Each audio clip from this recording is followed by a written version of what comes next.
Good afternoon and welcome back to the Washington Foreign Press Center, and a warm welcome to those who are in New York joining us. My name is Orna Bloom. I'm Director of the Foreign Press Centers, and I'm pleased to welcome you to a special briefing today. Pleased to welcome Deputy National Security Advisor for Strategic Communications, Ben Rhodes, who will be briefing today on the Obama administration's foreign policy record. A kind reminder before we begin that when you ask questions, please state your name and outlet for the record. And with that, Mr. Rhodes. Great, thanks. Well, I really just wanted to come one last time and take your questions and also just thank everybody from the foreign press.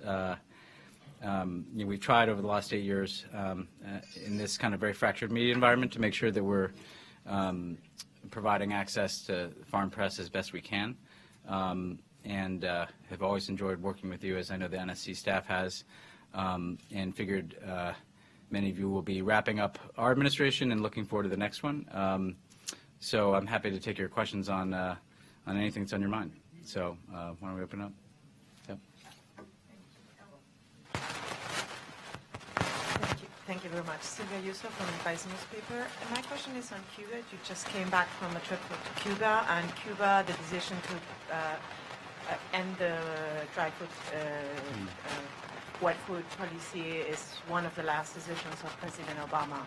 So my question is, first, in the transition works now with the new administration, how is the Cuba talks going on? I mean, what's the policy? What's your take, and what have you recommended? One, and second, there's a lot of requests from the Cuban society, Cuban church, etc., to make an exception for those Cubans that were surprised by the announcement in the middle, people who sold everything, who were already somewhere between Cuba and the U.S., and they're now stranded and they don't know where to go. Is their administration willing to take a look at that and make eventually a provision on those people? Well, on your second question, we looked hard at this issue. The problem that we identified is that in making the change, the only way to signal that it was in force immediately and to avoid a potentially disruptive and dangerous flow of migrants to our borders was to make the change effective immediately. And we looked at the issue, and it would have been basically impossible to determine precisely who was in a population of people who were in Central America, how you could distinguish that from other Cubans who've been out of the country and other places. There was just no orderly way to do that. And our fear was that in indicating that there was an exception for some population that we could identify, that we would have a migratory crisis, because people would seek to try to present themselves at the border as being in that population. So again, we share the concerns, but there were potentially dangerous implications for us to suggest that a sizable number of Cubans who are already outside of Cuba would be able to be paroled into the country without knowing exactly how we could identify what that population was. We do, however, want to work with the Central American governments as well as the Cuban government to try to determine if we can provide some humanitarian assistance in this regard. And so that's something that we've looked at. We have a sizable assistance package already to Central America. And then I also know that there's private interest in providing some support to Cubans who have, in some cases, sold significant amounts of their possessions to be there. So we're trying to address it as a humanitarian issue. But as an immigration issue, it just proved too difficult to be able to isolate and know for certain that a certain population could get an exception to the change without causing confusion and potentially a dangerous rush of migrants. On the first question, we've, as we have on other issues, briefed the incoming administration about our Cuba policy. We provided them with a notification ahead of time about the wet foot, dry foot change. They did not express any opposition to that change. More broadly, I can't say for certain what the incoming team's approach is going to be. There's been a diversity of views expressed by both the president-elect and members of his team. I think the point that we've made to them is that their focus on economic and commercial opportunities for the United States in our foreign policy should correspond with what we're trying to do in opening up more space for American businesses and American travel to Cuba, so that there's potential benefits that are consistent with their expressed view of a foreign policy priority of promoting American jobs and American businesses, that there are very tangible benefits in terms of the cooperation we have bilaterally with the Cubans. We just recently, as I was down there, signed a MOU on counterterrorism, counter-narcotics, counter-trafficking, so the focus on security that they're bringing to bear, I think, would benefit from working with the Cubans. And lastly, that the Cuba policy cannot be seen in isolation from our policy in Latin America, and that we have removed a very significant irritant between the United States and the countries of our hemisphere. And if we were to roll back the Cuba policy, I think that would have repercussions not just in Cuba, but it would significantly set back our position and our ability to cooperate with countries across the hemisphere. So that has been, I think, the case we've made publicly and expressed to different officials. Insofar as there are concerns about the human rights situation in Cuba, we share those concerns, and our belief continues to be that we're better positioned to address this with an embassy, with relationships with the Cuban government, and that, frankly, the progress that's been made among the development of a private sector in Cuba and the incremental advances of internet access and the interconnectivity between Cubans and the rest of the world, that benefits the Cuban people as well. So ultimately the empowerment of the Cuban people is best served by continuing this policy. They could choose to emphasize different things than we did, but my hope and expectation is that it's sufficiently in America's interest that they continue at least important elements of what we're doing and recognize the cost of seeking to turn back other elements. Yeah. Thank you. This is Lena Argyro, Greek Public TV.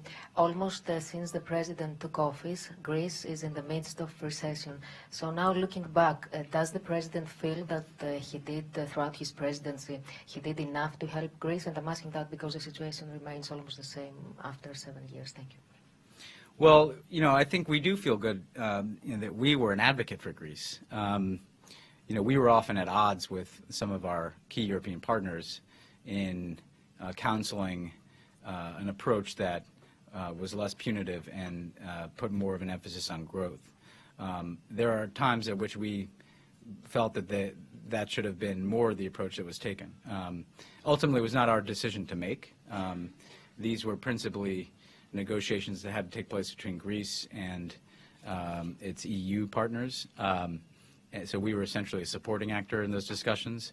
But I do think that we consistently made the point that for Greece and for other European economies, particularly in Southern Europe that were suffering, we consistently advocated for an approach that allowed for more space for growth and that limited the pain that accompanied austerity. That's not always the approach that was taken, but I do think Greece still has a chance to pursue a recovery. When the president was there, he and Prime Minister Tsipras talked about some of the efforts that are being taken to promote greater innovation and entrepreneurship in the economy, things that could yield more job creation for young people.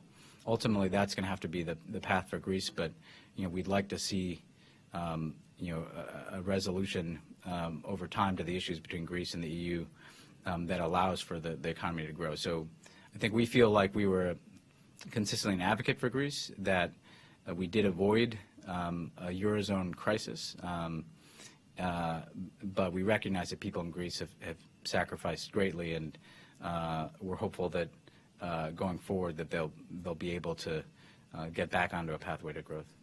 Yeah.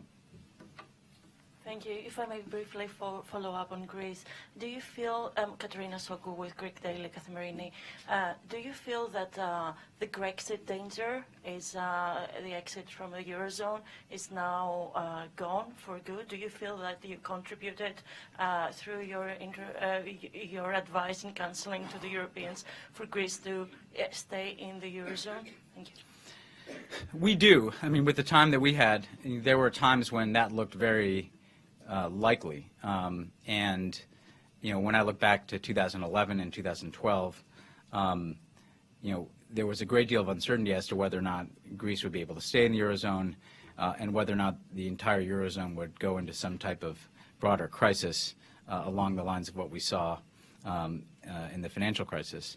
You know, what I think we were able to do, working with the other European countries, is to take enough action to avert the worst outcomes, so that at each juncture enough was done to keep things from going off the rails, and to try to maintain some stability in the Eurozone.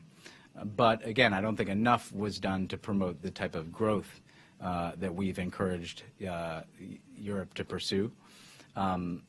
So in that regard, I do think just the fact that Greece still has a future within the Eurozone is positive and wasn't in any way preordained back in 2011, 2012. I think the Greek people at different junctures have shown a lot of courage in taking very tough decisions and doing very hard things. Frankly, they deserve probably more credit than they get. I think there's an unfair to generalize that Greece wasn't stepping up to the plate given the hardships that people had to take on. And again, my hope is that ultimately that is rewarded with a return to growth, and people will be able to look back at this chapter and say, as dark as it was, the worst outcomes were avoided, and Greece was able to essentially reorient and rebuild an economy that could deliver greater job creation and growth for the Greek people. Yeah. Namo Abdullah with Rudao. It's a news agency in Iraqi Kurdistan. I have a two-part question. More than 2 years ago, President Barack Obama outlined his policy or strategy to quote-unquote degrade and ultimately destroy ISIS. I want to get your assessment of how degraded ISIS is now as President Obama is leaving office, not just geographically. I know it's been pushed back of some areas, but also, do you have a way to gauge the degree of threat ISIS poses to the West now? Has that threat been degraded? And the second part of the question, how important was the role played by the Kurdish forces in both Iraq and Syria against the ISIS? So I think ISIL has been degraded substantially in a number of ways. First, they have lost significant amounts of territory, nearly half of the territory they controlled in Iraq and Syria. And that includes major population centers. When you look at Iraq and Ramadi and Sinjar and Tikrit and Heat, they've been steadily rolled back and are now being squeezed in Mosul, their remaining major population center. And similarly in Syria, when you look at where they were from the time that they were seeking to overrun Kobani, they've now lost that entire border region and are pushed back into Raqqa, where we're beginning to squeeze them. More broadly, though, that's had effects in other ways. A lot of the magnet for ISIL recruitment was the sense that they were on the move and that they were establishing a caliphate. I think that myth has been blown up, that there's no longer this triumphalism, and that it's clear that ultimately they're going to lose the territory they hold, and they're going to be what they are, which is a terrorist organization, not a state. And we've seen, both because of that dynamic and because of cooperation on foreign fighter flows and efforts to delegitimize and expose the ISIL narrative with many partners around the world, we've seen a significant decrease in the flow of foreign fighters. And that's the clearest indicator that you have that the allure is not what it was 2 or 3 years ago, that there are just a lot less people who are traveling to Iraq and Syria. And that, I think, speaks to a degradation of ISIL. They've also lost a significant amount of their financing, which was essential to their efforts to try to establish governance in places. And look, part of this was their own, their own bankrupt and nihilistic ideology. They could not govern the places that they were in. They were exposed as the terrorists and thugs that they are when they sought to exert control over local populations, who then rejected them. So I think there's a significant amount of progress. At the same time, the threat persists, in part because as they've lost territory and as they are no longer able to really compete in a military conflict on the ground with the coalition air power and the partners who we have fighting ISIL on the ground, they're resorting to being a terrorist organization that seeks to garner attention and prestige, not from governing, but from carrying out attacks, particularly in Europe. So I think that's the nature of the threat going forward to the West is, people who might have traveled to Syria and Iraq to fight are now seeking to carry out these attacks that we've seen in far too many European countries and other places around the world, and that becomes a more traditional intelligence and law enforcement challenge, and it also necessitates continued efforts to work with Muslim-majority countries around the world to push back against the ideology of ISIL. In that effort, the Kurdish forces were absolutely indispensable.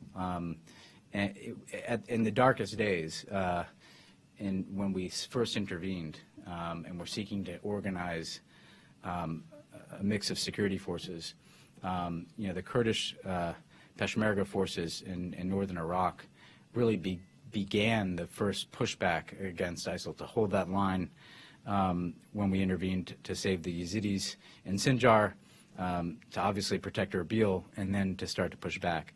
But the other important thing in Iraq that happened is they worked well with Iraqi security forces. And this whole campaign in Iraq only works when there's a unified ability to coordinate between Baghdad and Erbil, between Iraqi security forces working with Kurdish forces, working with, in some cases, Sunni tribes, and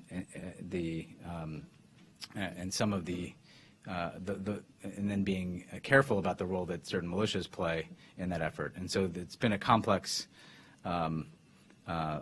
array of actors working together on the ground to push back against ISIL. And I think the Kurds have proven to be both effective fighters, but also they've worked in effective coordination with the government under Prime Minister Abadi in Baghdad in this campaign. And that, part of the sea change there was when Prime Minister Abadi came in to replace Prime Minister Maliki, who had, I think, had his relations soured completely with the Sunni community and significantly with the Kurdish community inside of Iraq. In Syria, similarly, the initial gains in Kobani, which I think gave a bit of a shot in the arm to people who were pushing back against ISIL in Syria, we could not have done that without cooperation with Kurdish forces. But as in Iraq, what's also been important is those Kurdish forces have worked with Arab forces increasingly, particularly as we got into parts of Syria that are majority Arab instead of Kurd.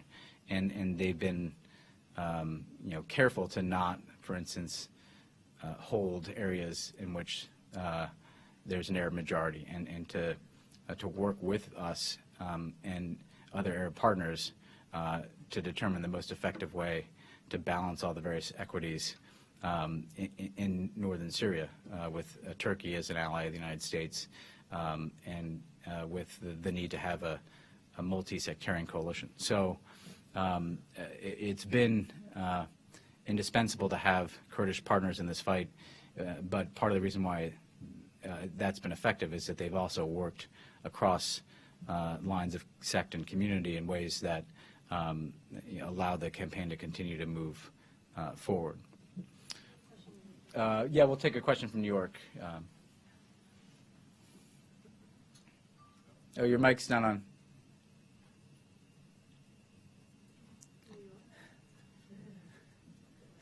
Well, sorry, you guys don't have your mic on in New York.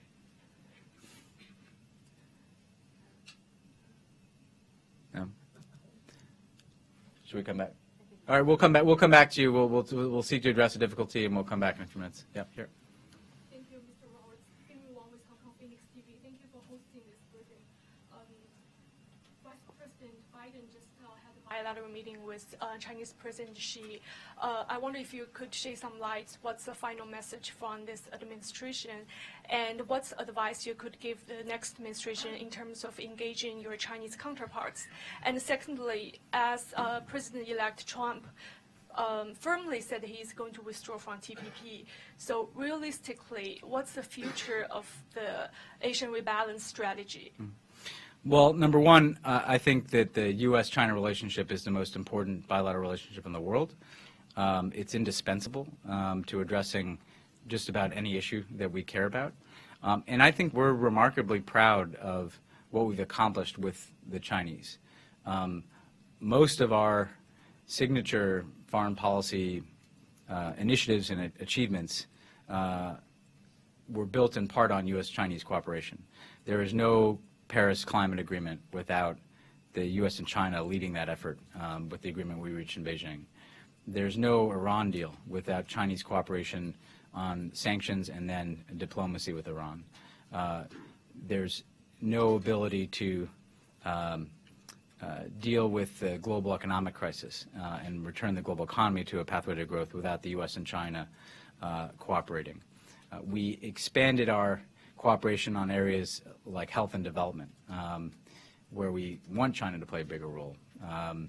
So across a host of issues, I think because of the regular consultation and the relationships that we developed, we got a tremendous amount of things done with China. We had always a balance sheet where there are areas of tension, though. I think for us, the South China Sea has grown as an area of tension.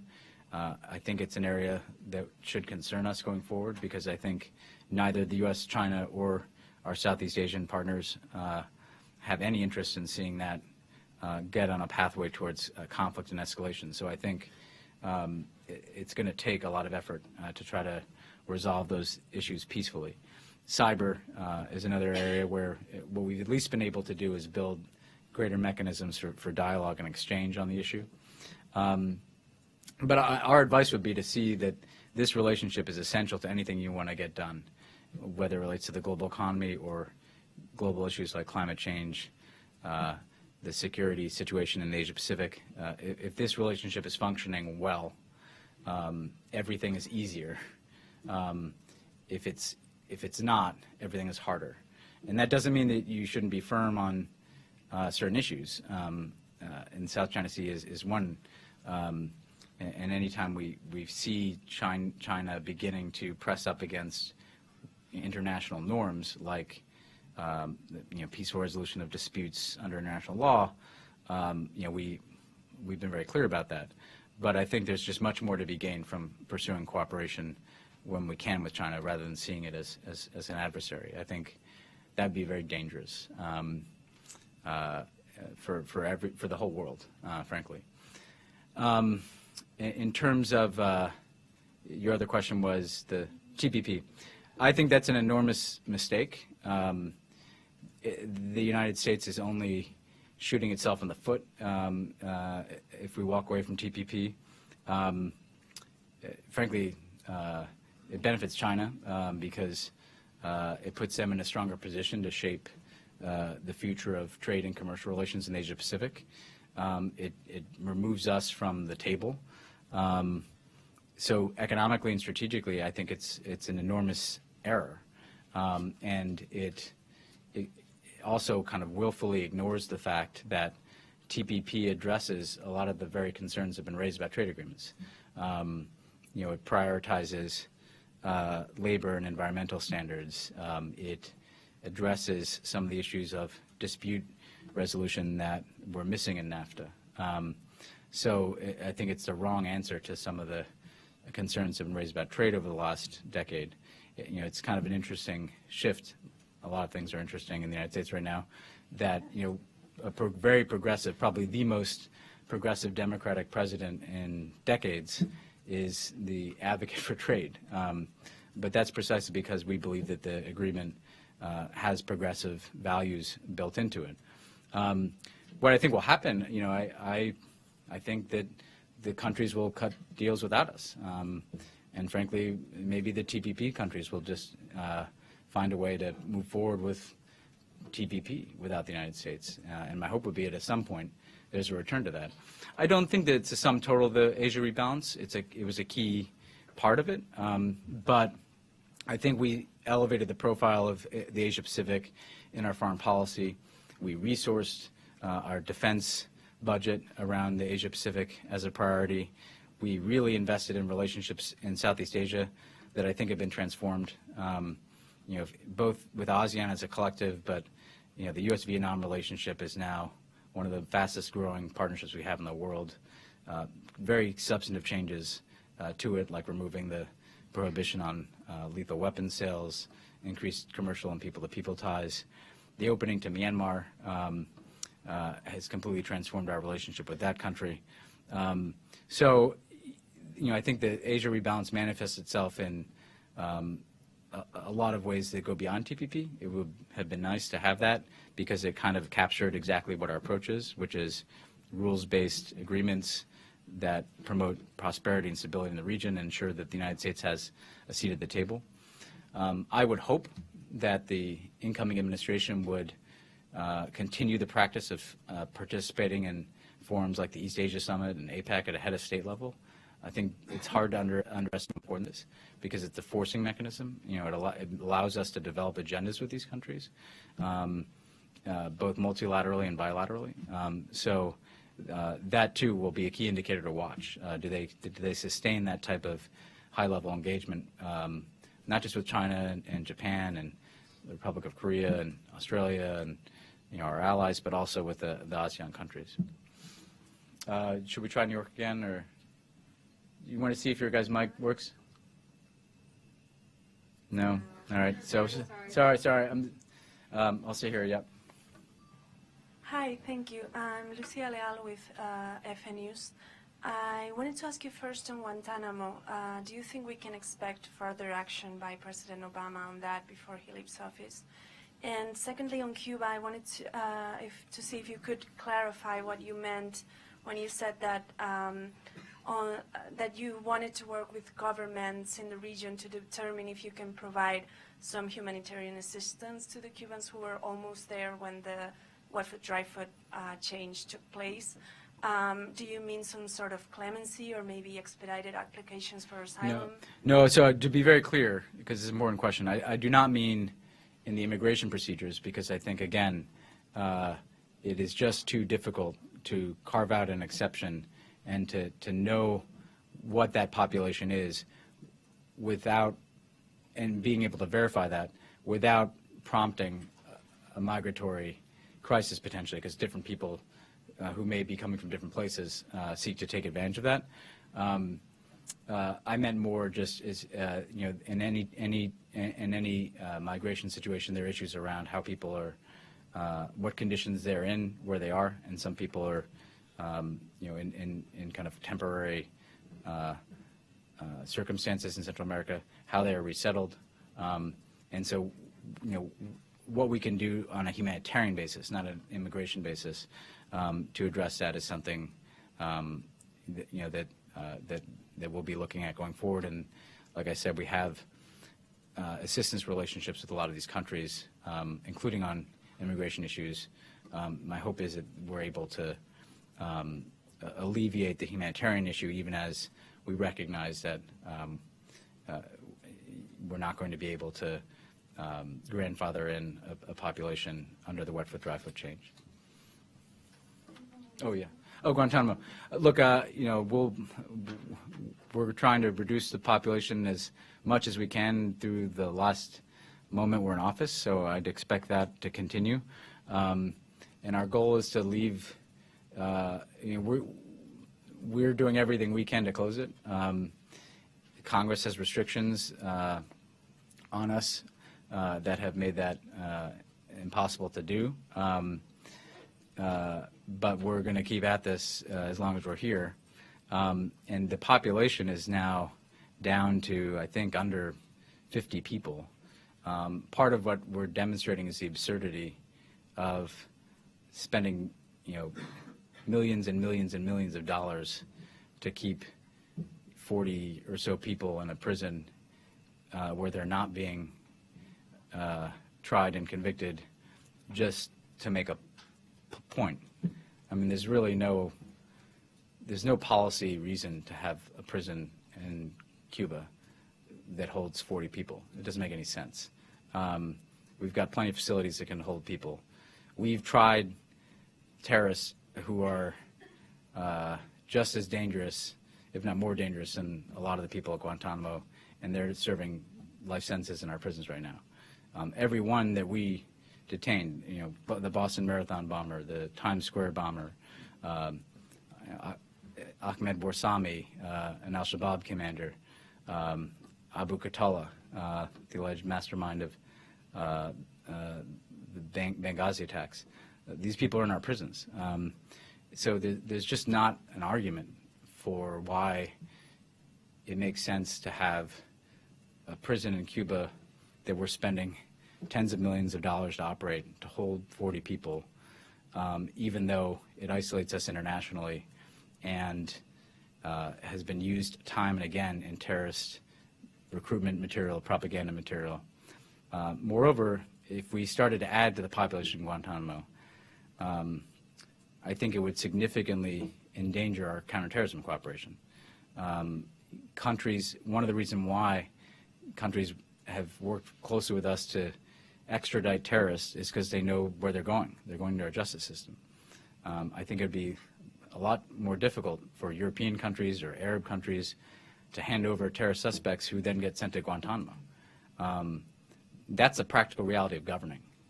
You can sit and armchair quarterback us and stack up the restrictions in Congress, but if you have to try to work with other countries around the world to detain and extradite terrorists in the United States, the last thing that you want to do is make it impossible for those countries to do that. And so these are the types of issues that I think will be confronted if there's any effort to add to the population there. Yep. Reporter with Shenzhen Media Group. So last Friday, Mr. Trump said in an interview that the one China policy is negotiable. But a few of his key nominations, including Mr. Rex Tillerson and James Mattis, said that they have seen no plans to alter the one China policy. So I just wonder, has the current administration talked to or advised Mr. Trump on the issue, and what was his response? And how do you see the U.S. strategies to the Taiwan issue going under the incoming administration? Thank you. Well, I mean, it's not negotiable in the sense that our entire relationship with China is founded upon the one China policy. I mean, that was a basis for the Shanghai Communique and the reestablishment of diplomatic relations. It's been negotiated.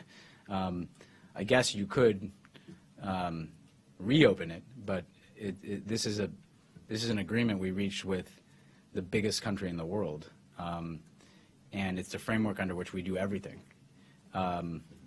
So that's the first point I make. The second point I make is that we have maintained a productive relationship with Taiwan within the context of a one China policy. The people of Taiwan continue to benefit from their political system and a very advanced economy, even within that context. The third point I make is that this is not something, I mean, China is not going to move on this. So I don't, you know, if there's one thing that you learn in dealing with China is that when they're dealing with what they consider to be China, you know, they treat that's a different. They put that in a different bucket of issues than other potential irritants. So China's not going to negotiate anything. So I'm not sure what is accomplished by saying that, you know, by pursuing an approach where you seek to reopen it.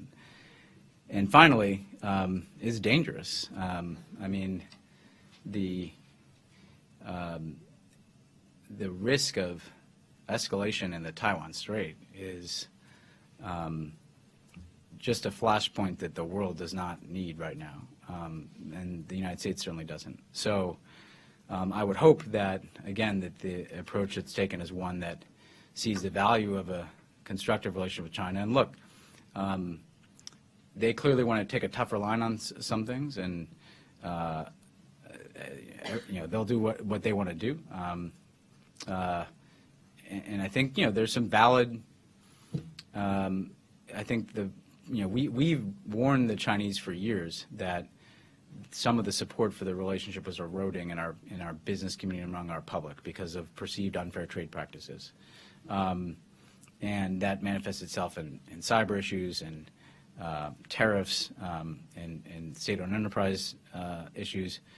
So I do think that, you know, there's some expression being given by the new administration to a very real sense in this country that is this trade relationship is this fair right now, and so I'm not suggesting that it doesn't make sense, and the team might have some fresh thinking on how to you know, take a firmer line on some of the areas where we have also had differences.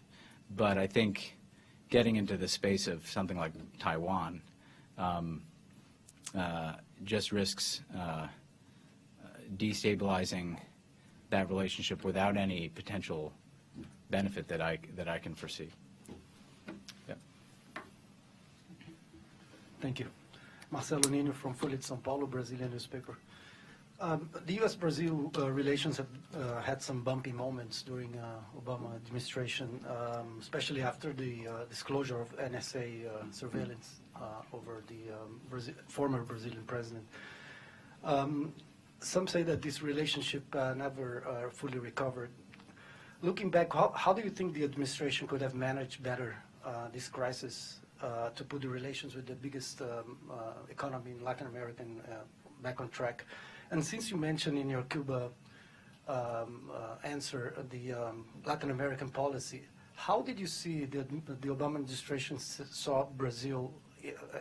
What part did Brazil have in this Latin American policy? Thank you. Well, on your first question, I think, you know, one of the, you know, we never really hit the timing right with Brazil.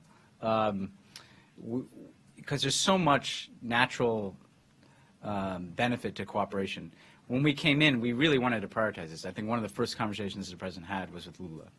And I think the president feels a lot of affinity for Brazil. You know, it's a relationship with unrealized potential in terms of what we could do together commercially, economically, and also in the region. And we were beginning to build, I think, a very broad and deep set of initiatives to cooperate around when the president visited, and that was beginning to bear fruit. You were seeing increased commercial activity, interesting initiatives around energy cooperation, working with Brazil to try to address development challenges in other countries, bringing them into initiatives like the Open Government Partnership, you know, peacekeeping cooperation, which is an issue we've highlighted in the international system.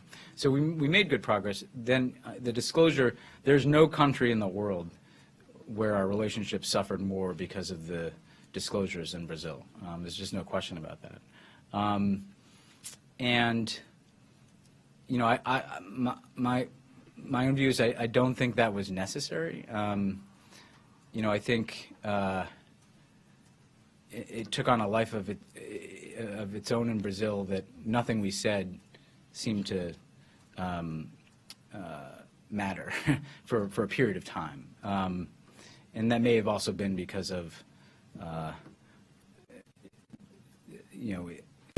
information was disclosed clearly to have an effect on our relations with particular countries. And Brazil and Germany were clearly almost kind of targets for trying to create friction in the relationship. And so it put, to be sympathetic to Dilma, it put the Brazilian government in a very difficult position because there was just this drip, drip, drip, drip of information that was intended to push the most provocative buttons. And we did make changes in our surveillance policies. And we briefed Brazil on those. And I think as they began to understand that we were serious about addressing some of the concerns, the relationship opened back up. They felt heard in their objections to what they were learning about in the disclosures. And we also, frankly, could explain to them how our intelligence surveillance programs work. One of the benefit is probably too strong of a word, but one of the outcomes of those disclosures is, frankly, it forced us to have conversations with countries that we hadn't had before about, look, here's how we do things, and here's why we do them this way, and here are the safeguards we're putting in place. And so ultimately that did allow us to begin to rebuild the relationship. And Dilma had a good visit here, and we were able to essentially reinvigorate a lot of the efforts that we were pursuing in commercial ties and economic ties and in some defense areas and on some of these global issues I talked about. Brazil also was indispensable to the climate change agreement. So as with some other countries, I think the biggest thing we did with Brazil, frankly, was the Paris Agreement because their contribution was indispensable. But then Brazil had its own political crisis, and so that that kind of consumed just when the relationship was, I think, beginning to gain altitude again, not because of any problems between us, but mainly just because there was an inward focus. I think that that slowed down some of this progress. So I think we have a good record when we were cooperating of showing that that's good for the region and for both of our countries. But I think that there's a higher ceiling of potential for what the U.S. and Brazil can do together. On Cuba, I think Brazil is, Brazil has been able to occupy a space that a number of countries have, but as a big country in particular in the region, where they had good relations with Cuba and relations with us. So they weren't on kind of one side of a fight. They weren't. They were representing a view that had a lot of credibility because of their size and influence in the hemisphere, and it wasn't from a position of pure ideology. It was a practical point that this policy is outdated, that you're making it harder for all of us to work together with you, that we can't continue to come to summits like the Summit of the Americas and exclude Cuba. That has an impact, especially when we're hearing it from everybody. So I think that weighed on the president. I mean, he wanted to do something on Cuba, but when you're also hearing about it from Brazil and, well, I won't start naming countries because I'd have to name all of them. You realize, well, what is the point of this? It's not working in Cuba, and it's just making it impossible for me to go anywhere in this hemisphere without Cuba being at the top of the agenda. And so I think that that did help incentivize us to take the risk of doing the Cuba opening. And I think, again, it also points to the risks of not continuing it. Yeah. Do you see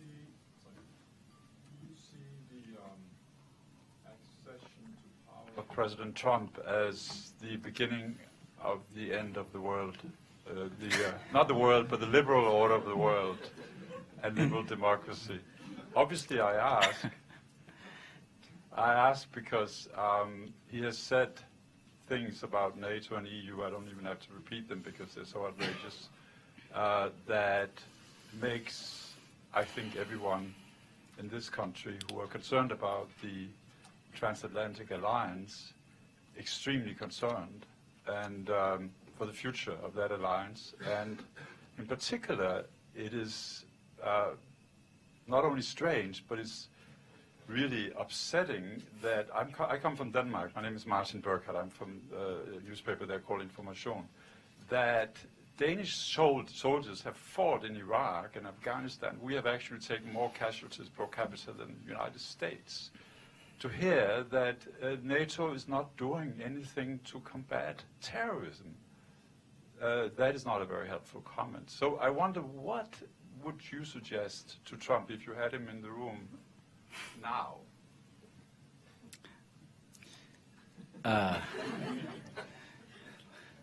Let me just.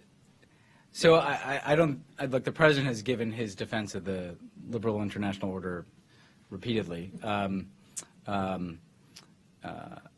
know, I think the UN speech he gave this year, I think, is the best distillation of it. I'd say a couple of things just on NATO. Your point is very important here.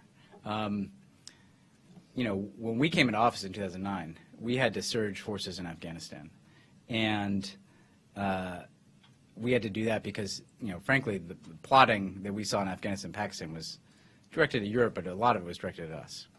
And we had to go around and ask NATO allies to either sustain or increase their contributions to a war that their publics had totally soured on.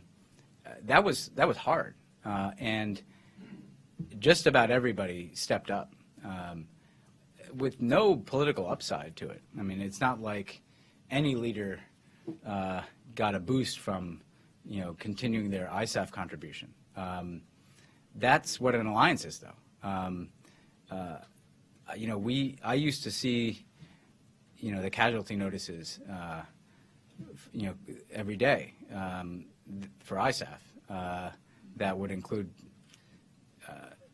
people from any number of NATO countries and other allies, and you think when you see that you know, in small countries, these are you know, these are enormous losses in a conflict that seems pretty distant from the politics and life in those countries. So NATO allies have made enormous sacrifices in defense of the United States. Yes, in defense of their security as well. I mean, terrorists did attack European cities, you know, like London and Madrid, you know, in the pre-ISIL threat picture. But the fact that that sacrifice continued so long after the public opinion had shifted on the war, after the war in Iraq that had been so divisive, you know, yes, we've had differences about defense budgets, but not about the value of this alliance, and not about the willingness to sacrifice your most precious resource, your people, for a mission that you know was largely driven by the United States. So I think we should never disrespect the loss of life that NATO allies have undertaken on our behalf. And by the way, that's not in a counter-Russian effort. Blood was spilled by NATO to fight terrorism for the last 15 years. That's, you know, that's what an alliance is. So that's the first thing I'd say. The second thing is that America gets a lot out of these alliances, and I think that there's a lack of appreciation in this country for just how much we benefit from these alliances. You know, I think there's a presumption that it's costly and we have to put troops in these places. You know, first of all, just from a very basic level, our military has a global network of allies and partners that allow us to do everything that we do. In Japan, a country with, you know, a very strong sense of sovereignty. The fact that those troops, you know, that's for our benefit as well as theirs. It goes both ways. The fact that Germany hosts, that is the hub of how we move wounded warriors out of Iraq and save their lives. That's how we move, our special forces around to key theaters. And the same can be said of any country that hosts an American military installation. That is to our benefit as well as to the benefit of countries that are hosting us. Try doing anything that the U.S. military does without that. It'd be impossible. Our doctrine depends on having allies and having forward deployed bases. And, I think that has to be a part of the conversation in ways that it hasn't been. And so that, again, that doesn't get into the liberal international order, which I think we spent a lot of time speaking about. Basically, to distill it down into a paragraph, I mean, President Obama's whole view of how the world should operate is premised on a liberal international order in which rules and institutions incentivize nations to resolve their differences peacefully, to promote prosperity, to cooperate in dealing with challenges that are global. And alliances are literally the core of that order. Without alliances, our voice in every international body is minimized, even though we're the most powerful country in the world. And we would be doing great harm to ourselves to walk away from that. But all that said, I'm not entirely pessimistic because the incentives are just overwhelming to pursue that approach. And I frankly, the cost of turning away from it will be pretty evident if that's what happens. The pendulum has to swing back, in my judgment. And the one thing I'd say is, he was sounding the alarm bells about this in Brussels and Hanover, giving speeches about Europe that you frankly don't often hear about from European leaders.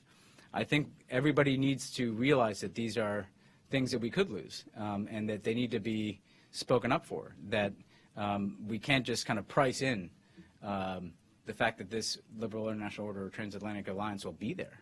And so what I hope is there's now a more vigorous effort from political leaders and from citizens to stand up for these things in these countries, and that ultimately that's going to be the thing that, again, causes this pendulum to swing back to an appreciation of what we gain from that type of cooperation. And there's just too much common interest in that working for things to go off the rails in a way that is irredeemable. So hope springs eternal. Yeah. Hey, Brian Harris with the Yomiuri Shimbun, the Japanese newspaper. You kind of touched on this a little bit before, but just to get even more specific, at his confirmation hearing, Rex Tillerson suggested blocking off access to Chinese constructed islands in the South China Sea. I was wondering if you could assess the wisdom of that approach, and what would your advice be to the incoming administration about dealing with the South China Sea issue? And then on Yemen, this administration has repeatedly condemned basically Russian war crimes in Syria, but Saudi Arabia, which the U.S. is backing there, has also committed similar war crimes, bombing hospitals, schools. So I guess how do you justify the U.S. approach to Yemen and backing Saudi Arabia in contrast with what Russia is doing in Syria? Mm-hmm. So on the first question, we have not thought that military confrontation would be the right approach to the South China Sea. I do think that those comments reflect a growing concern, though, that China has been pushing the envelope in its actions and its militarization of certain structures in ways that are potentially destabilizing. Our approach has been, and I think what we would encourage is to focus a significant amount of time and attention to trying to form a regional approach. In other words, if the conflict is distilled to tests of strength between individual claimants, China and individual claimants, it's going to have one ending. if ASEAN is able to form a collective position and stick behind it, and frankly, we can support that effort by the type of network we've tried to build among our allies, where the Japanese are deepening their cooperation with Australia and with India and with individual ASEAN countries, that ultimately that's not to take on China. That's to say that there is a large group of countries that have a shared interest in, there being freedom of navigation and peaceful resolution of dispute, and the conversation begins from a set of principles, and that they're countries that are willing to stand behind that collectively, and that gives us a basis to have a more constructive engagement with China. Otherwise, the risk is, look, I mean, the risk is that if this is turned into a zero-sum competition over individual rocks, reefs, structures, I don't think that benefits anybody. I think everybody loses because ultimately there's so much investment in you turn into a nationalist issue and make it harder and harder for countries to back down from their positions. It has to be treated as an international issue, as difficult as that is. Exception would be, and it's not the South China Sea, but we took the position we did on the Senkakus because we have a treaty alliance. That is a commitment of ours because, again, you have a treaty obligation. On Yemen, the distinction we draw from Syria is that there's a basis for what the Saudi-led coalition was seeking to achieve, in that they were getting, basically, they're getting missiles launched into their territory. They were having skirmishes across their border. There was an external threat that they're seeking to address. We have repeatedly been concerned by the way in which they approach the military campaign, particularly when we've seen more indiscriminate bombing. Nothing on the scale of Syria, but nonetheless, every innocent life lost in a military conflict is a tragedy. And when you have a lack of discretion in how you carry out your military operations, that raises our concerns. And that's so we've sought to try to calibrate how are we relating to that effort, and we've sought to prioritize a political track so that there's a pathway to de-escalation. I think that and Secretary Kerry has been working on this up through now. At the end of the day, I think there has to be a way in which countries like Saudi Arabia and the UAE can feel like they're not going to have to just accept, a growing threat on their borders and even hostile actions into their territory. There's a way for them to address that and have some deterrent against that without the kind of open-ended military campaign that we've seen in Yemen. We'll see the approach that the new team takes, but I think focusing on the political track and what we've tried to do, for instance, is focus on we can deploy Patriots, we can help secure that border, and we can help support more targeted efforts. That's the role that the United States should play, and I think we have expressed concerns when the military efforts went far beyond that. Yep.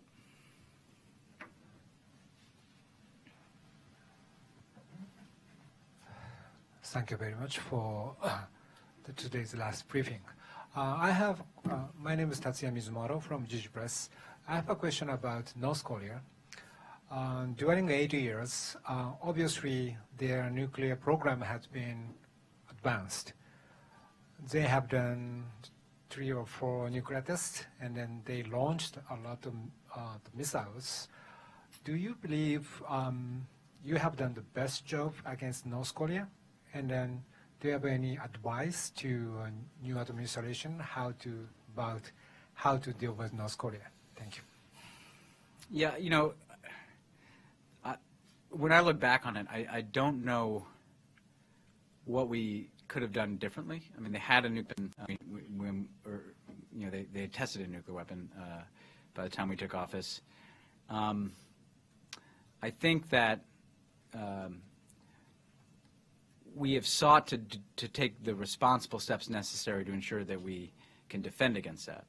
And so I think the THAAD deployment, I think the work we've done to try to keep the cooperation trilaterally between us and the ROK and Japan on track, the other investments we've made in missile defense in Northeast Asia, are the types of responsible things that we need to do to address at least how to contain this threat and defend ourselves. The diplomatic opening really just never presented itself. No one has ever accused me of being reluctant to engage in diplomacy. But there was never a window that was open. There was just never a sense that the North Koreans were at all serious. And I think the Chinese have gotten more concerned about this and more serious about it. But I think it's going to be a predominant challenge for the next team, and it would have been in any case, no matter who won our election. I do think there has to be some way to, and this is frankly why it's good to have a constructive relation with China. There has to be some way to have a discussion with China that envisions where this is all going, that can lead to some more assertive action on their part. I think they're worried about the uncertainties of destabilization on the Korean Peninsula that might come from pressure that they apply, but the status quo is frankly more destabilizing, I think, than the alternative of them applying even greater pressure. We've gotten them, I think, to enforce much stronger sanctions, and we'll see how those what those yield. And it may just be that has to sink in to affect North Korea's calculus. The last thing I'd just say is I've always thought that there might be more thought in terms of how we are able to reach the North Korean people, and not just with this is not to criticize, so I just want to disclaimer. But loudspeakers, leaflets, that it's not reaching a lot of people, and I do feel like the information vacuum there is potentially greater than it needs to be, and there's some interesting efforts to just try to get some greater connectivity between North Koreans and the rest of the world, because that too, I think, ultimately, the only pressure that really matters is pressure from within it, in some cases, and there doesn't seem to be much of that. We got time for a couple more. Andre's mad at me because I reneged on an interview with him. I had good excuses both times. One was that we were giving sanctions that day, and then the other was the birth of my daughter. So I apologize, Andre, but the first day we were introducing. First, congratulations on your Thank you. The birth of your daughter, and you were introducing the sanctions, the recent batch, on the day when Russia was mourning her ambassador in Turkey, who had been lost to a terrorist attack. Mm-hmm. Why did you pick that day? For the for introducing sanctions, new sanctions. Your own Dr. Wallander was at the Russian embassy that day expressing condolences. Was that the exact day? That was on the one hand. No, it did not. It did not happen. It did not happen on the day yeah. when he died. Yeah. But when she was at the embassy, when she came to the embassy to express condolences, I'm told that's not true. Yeah. So, anyways, needless to say, it's not the way I remember it, but I'm bad with dates. I'm pretty sure it was the same day. But obviously, I'm very sad, not about the interview, but about what's going on in our relations. And Yours and mine, or U.S. and Russia? No, U.S. and Russia. And then the question, like you just answered, what could have been done differently. Yeah. But what's the point now? There is almost nothing to ask at this point. In Russian, there is a saying that you swing your fists after the fight. This is what you are doing. Obviously, you swing the fists at Russia, but you aim the blows at Donald Trump. We understand that. It's obvious. It's awkward. Are you suggesting that expelling Russian intelligence agents is hitting Donald Trump? You undermine the legitimacy of the question by blowing out of all proportion and by providing no proof whatsoever about Russian interference in the political affairs of the United States. You undermine the legitimacy of your own new president. My question, to put it in a question form, give me an example, a historic example where a similar thing happened, where a new president was elected, and he was systemically deliberately. I worked for that president. He was delegitimized from the first day that he was in office in this country. By whom? Look, let me. I won't go down that road because that's too easy. What do you want to finish or? No, go on. So, with respect to the actions that we took, look, I've worked on a lot of around a lot of intelligence assessments. There's not any. There's no doubt. This is not a questionable case. It is plainly evident to all of our intelligence agencies, based on all the different types of reporting that they have, that Russia was behind the hacking of American political organizations, and that information was provided to parties who were going to disclose those materials for a political purpose. It's an insult to our intelligence to suggest that didn't happen right in front of our eyes.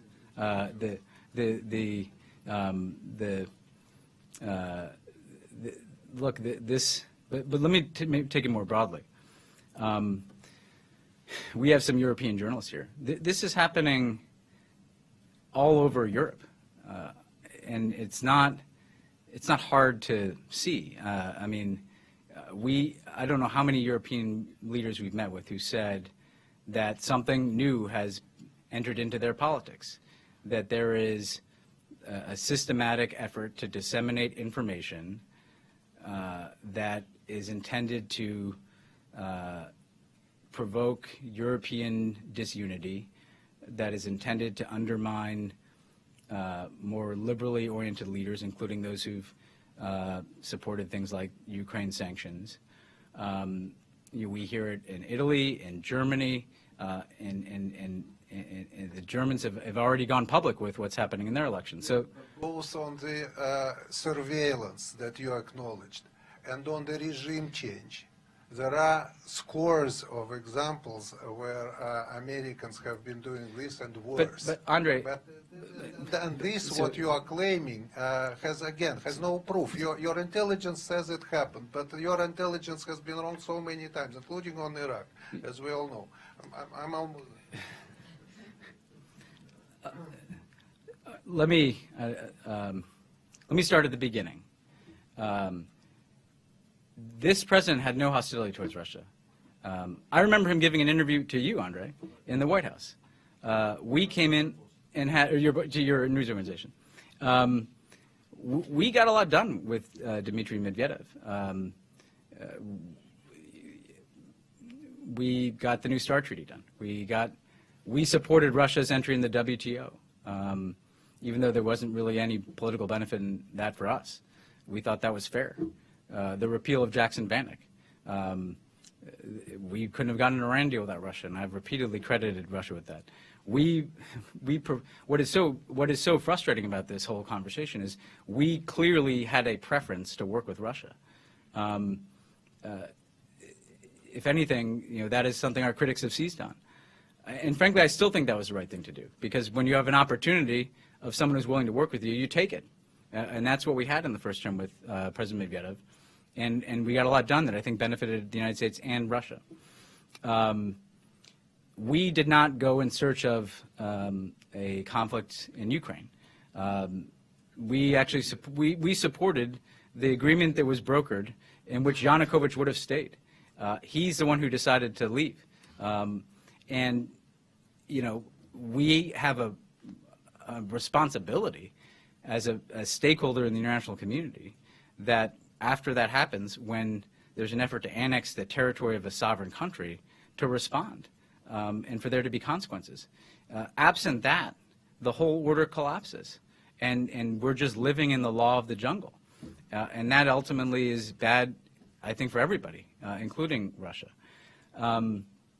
In terms of our surveillance and intelligence efforts, look, we get it.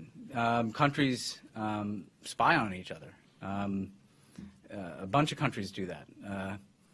There's a difference, though, between regular efforts to understand what's happening in another country and have that inform your policies, and then disseminating information to interfere in the politics of other countries.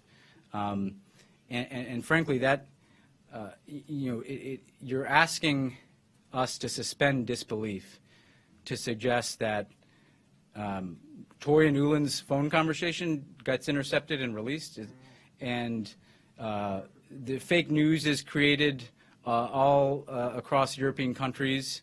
That you know how many. There have been plenty of reports about that are intended to promote, seed doubt and division inside of Europe, to elevate the concerns about refugees, fake stories about what refugees are doing in Europe, crimes that they're committing. There is direct funding and support for political parties of a particular bent in European countries. This is all plain for people to see. And I think that the problem here is we respect that Russia will have its own interests. The basic problem is we're not operating even from a position of trying to establish any facts for how we address issues. A civilian airliner is shot down over Ukraine, and on the one hand, we have professionals painstakingly recreating the entire airplane and doing a lengthy investigation to arrive at a fact-based conclusion, as against just all types of different theories and information being put out by Russia about what happened. And that's what plays out time and again. And they rebuilt the entire plane that was blown out of the sky, Andre. I mean, we did release that. We've released satellite imagery of all kinds of things in Ukraine. We've released satellite imagery of trucks with weapons crossing the border. I mean, I don't, like, at a certain point. Just for curiosity's sake, one last thing. When President Putin refused to take the bait and expel American diplomats, what was the reaction from President Obama? Just I'm personally curious. Could you repeat that question? You didn't have the mic. I'll repeat it because I have to move on. I'm going to take one last question after this, just so I end on a happier note. He didn't have a reaction under it. We took an action because it was in our national interest to do so. President Obama is not somebody who personalizes disputes with foreign countries. I mean, everything that all of you have seen in how he interacts with countries, he represents the United States of America. He represents a set of interests and values. He doesn't approach these things as duels and frankly, he's always believed that the measure of his efforts as president is how strong is America and how are we positioned. And look, we feel very good about the work that we've done to strengthen the American economy, the American social safety net, social inclusion in America, to promote a broader set of relations in the world. And frankly, that is the measure by which we look at how strong we are. Frankly, my concern is that is also that I don't see this benefiting the Russian people. I know that they're not interested, in my view, in Moscow on this, but we could have a situation where there's much greater economic growth and much less tension, and we're cooperating as we have historically on areas like arms control and even European security. And I just think that even as someone who's not going to be in this job in 3 days, that is so clearly better for everybody, including Russia. I got to move on just because look, we want Trump to succeed as president of the United States, but we also believe that the liberal international order that every president of every party since World War II has invested in is got to be part of the foundation of our approach to the world. I'll take one last question because I think I got to run. I'll go here. My name is Sanna Björling. I'm a Swedish reporter from Dagens Nyheter, a Swedish newspaper. I wonder, the Nordic countries have very good and close relationships with the United States, NATO members or not. Sweden has, during the Obama years, deepened its relationships, bilateral relationships with the United States. And now we have the Nordic Summit last spring that was considered a huge success. And a lot of this, of course, takes place with the long-term actions of Russia in the background. And I wonder if you have spoken to the incoming administration about Scandinavia and the Nordic countries. So I haven't personally, but I know, President Obama always holds out the Nordic countries as the model of global citizenry.